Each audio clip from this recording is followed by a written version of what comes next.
પરમ પૂજ્ય મોરારી બાપુ, પરમ પૂજ્ય રણછોડદાસજી મહારાજ તેમજ સર્વ સંતોના સાનિધ્યમાં આજે એક એવી ઘટના અને કોઈ એવા સંકલ્પમાં અમારી ચેનલને નિમિત્ત બનવાનું થયું છે.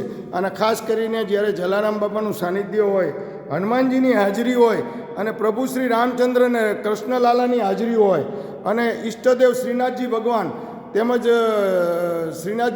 તેમજ ભોળેનાથની જ્યારે આજ્ઞા હોય ને આટલા બધા સંતોની અનુમતિ હોય એવા સમયે અમે એવા એક સંકલ્પ તરફ કટિબદ્ધ થયા છીએ કે આખી જિંદગી ઉંમરના 72 વર્ષ સુધી છેલ્લા 50 વર્ષથી અસ્થિઓ માટે અને લોકો માટે સતત દોડતા રહેતા એવા એક વ્યક્તિની આજે હવેની એક નવી યાત્રા અમે શરૂ કરવા જઈ રહ્યા છીએ.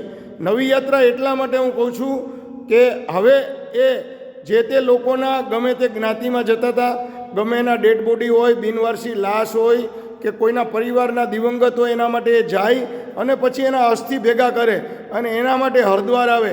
પણ આ એની છેલ્લી યાત્રા હતી.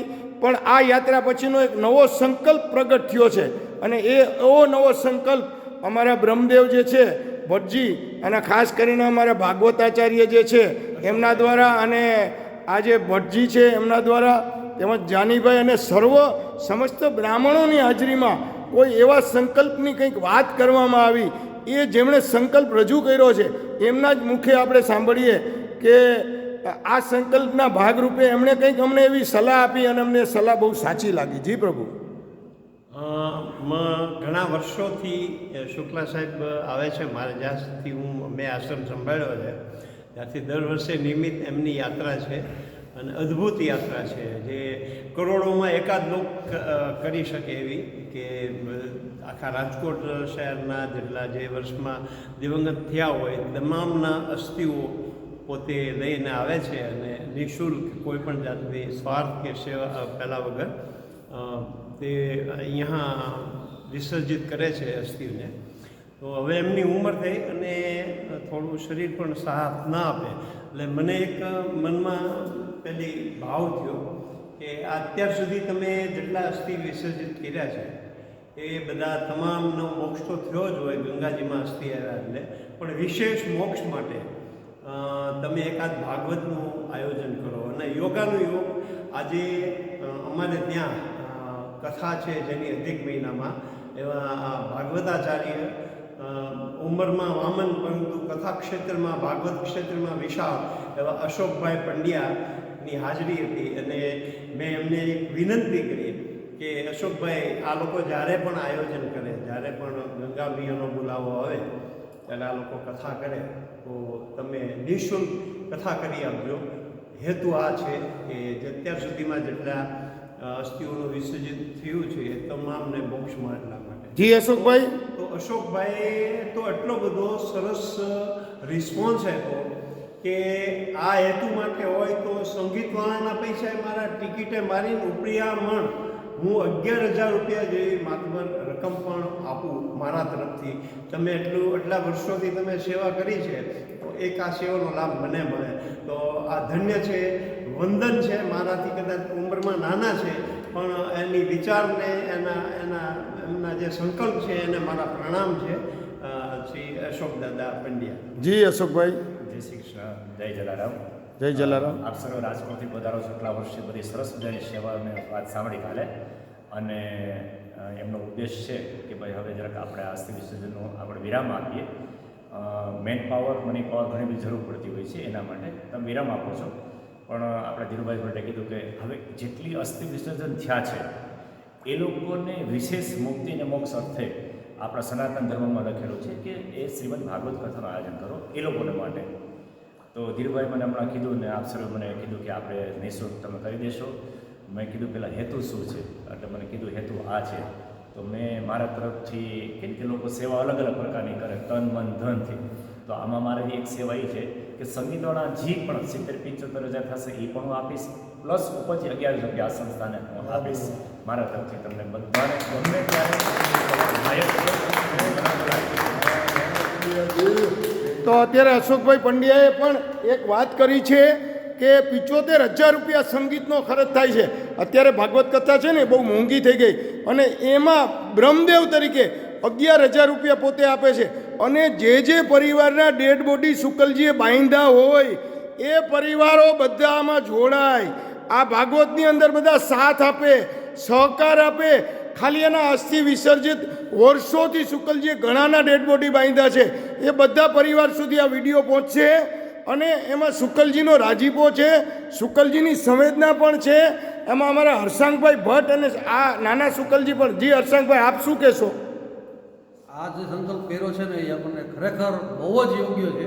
કારણ કે આટલા બધા અસ્થિ જ્યારે શુક્લા સાહેબે કર્યો છે, બાંધ્યા છે, ખરેખર એને ધન્યવાદને પાત્ર છે કે આવું કોઈ કરોડોમાં કામ ન કરી શકે, આ વસ્તુ કોઈ કરી જ ન શકે, અને એને કરી છે અત્યાર સુધી ખરેખર વંદનીય છે આપણા બધા માટે. અને આજે સંકલ્પ કર્યો છે એકદમ સાચો સંકલ્પ કર્યો છે. જી નવીનભાઈ શુક્લ, જ્યારે તમારા મધરના અસ્થિનું વિસર્જન થયું ત્યારે તમે બહુ રડતા હતા, ત્યારે શુકલજી પ્રત્યે તમને શું ભાવ છે અત્યારે? અતિ પ્રેમ છે એમના માટે, અતિ પ્રેમ છે. અને ખાસ કરીને એમના સમાજના જ એક વ્યક્તિ. જી બોલો પ્રભુ. બહુ સરસ આયોજન અને શાસ્ત્રીજીને વંદન. બહુ સરસ આયોજન કરી અને આ ભાગવત સપ્તાહનું આયોજન થાય અને બધા લોકો ભાગ લે અને જોરદાર સપ્તાહ થાય અને બધાના અસ્થિ વિસર્જન અને બધાને મુક્તિ મળે, મોક્ષ મળે અને બધાનું સારું કાર્ય થાય. અને શુક્લજી તો સારું કાર્ય કરે જ છે. જી તો જાનીભાઈ અને મામા આપ શું કહેશો? આપ તો બેંકના વયોવૃદ્ધ અને નિવૃત્ત કર્મચારી, 77 વર્ષની ઉંમરનો અનુભવ. જી બહુ સરસ આયોજન છે. અને જલારામ બાપાની કૃપા, બધાના આશીર્વાદ કે અત્યારે યોગનું યોગ આપણે શાસ્ત્રીજી પણ અહીંયા હાજર થઈ ગયા, એટલે આપણે બધો સંકલ્પ પૂરો કરવાની અત્યારે મહેચ્છા પૂરી થઈ ગઈ. જી તો આપ પણ એમાં સાથ સહકાર આપશો. એક પરિવારજન છો, દિવંગતના પરિવારજન છો, આપ પણ પરિવાર તરીકે સાથ સહકાર આપશો. જેના પરિવારજનો છે એ બધાના પરિવારોને મારી હાર્દિક પ્રાર્થના, નમ્ર નિવેદન, વિનંતી, પ્રેમ, સત્કાર, સદાચાર અને સદ્ભાવ સાથે. શું કામ? પંચભૂત તો બધાનું પૂરું થવાનું જ હોય છે. કાળ જે છે એની પાસે કોઈનું ચાલતું નથી. રામ પણ જતા રહ્યા, કૃષ્ણ પણ જતા રહ્યા, રામદેવ પીર પણ જતા રહ્યા, અને માત્ર 9 વ્યક્તિ અમર છે આ જગતમાં. તો જેને જન્મ મળે છે એનું મૃત્યુ નિશ્ચિત છે. એનું મૃત્યુ થયા પછી પણ અમે અસ્થિ જ્યારે વિસર્જિત કરી, અને પદ્મપુરાણમાં લખેલી શુકલજી કાયમ એક વાત કરે છે કે જેટલા દિવસ અહીંયા અસ્થિ રહે એટલા વર્ષો સુધી એને સ્વર્ગનો વાસ મળતો હોય છે. તો એવી અમે યાત્રા તો કરીએ છીએ, પણ માત્ર સ્વર્ગ નહીં. અમારા ઋષિઓ તો એવું કહેતા હતા, મારે સ્વર્ગની કામના નથી, મારે મોક્ષની પણ કામના નથી, પણ અમારા શાસ્ત્રનું છેલ્લું જે હથિયાર છે ને એ માત્ર શ્રીમદ ભાગવતમ છે.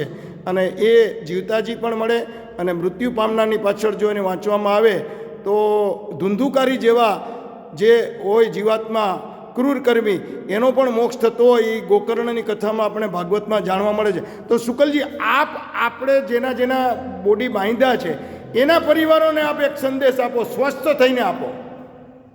હું એટલું જ કહીશ, સર્વનું કલ્યાણ થાય.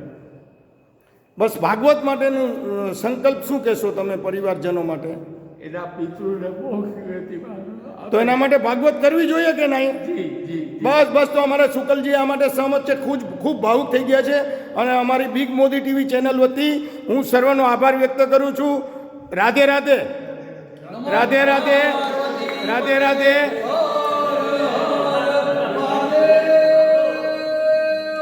તો આપણે અત્યારે એમની સંવેદનાને જોઈએ, એમનો કેટલો ભાવ છે એને પણ માણીએ. કારણ કે આ એમની જીવનની એવી અમૂલ્ય ઘડી છે કે હવે એને ભાગવત જે છે ને એ મોક્ષ ધર્મ છે. તો શુકલજીની ઘણી બધી ઉંમર થઈ ગઈ છે. હવે મિત્રો એને ડેડ બોડી માટે, અસ્થિ માટે બહુ કોઈ દબાણ કરતા નહીં, કારણ કે અમે હવે ભાગવત ધર્મ તરફ વળી ગયા છીએ. તો જી કે આ આયોજન જ્યારે પણ ઠાકોરજીની કૃપા થઈને કરો ને, તો જેટલા અસ્થિપદ રહેવા છે એનું કોઈ તમારી પાસે લિસ્ટ હોય તો પહેલાં એના પરિવારને આમંત્રણ આપજો. બીજી વસ્તુ, બને ત્યાં સુધી રાજકોટથી કોઈ મધ્યમ ને નાના વર્ગના લોકો આવી ન શકતા હોય એને પહેલાં લઈ આવો. શ્રીમંતને ન લઈ આવતા, મારે કોઈ શ્રીમંત જોતા નથી. જી પ્રભુ. તો ખાસ એને લઈ આવો. તો પ્રભુ હું આપનો ખૂબ આભાર વ્યક્ત કરું છું. અને અમને ખબર નથી ઠાકોરજી કરે કોણ શ્રીમંત કોણ ગરીબી અમને કાંઈ ખબર નથી, અમે કાંઈ એના માટે જાણતા નથી. પણ અમારી મોદી ટીવી ચેનલ અમારી માત્ર સંવેદના વ્યક્ત કરે છે અને અમે તમારી સાથે છીએ. તમારે જ્યારે અમારી જરૂર હોય ત્યારે અમે પણ તમને સાથ સહકાર આપીશું. બસ ધન્યવાદ. રાધે રાધે. રાધે રાધે. જય શ્રી કૃષ્ણ. જય શ્રી કૃષ્ણ.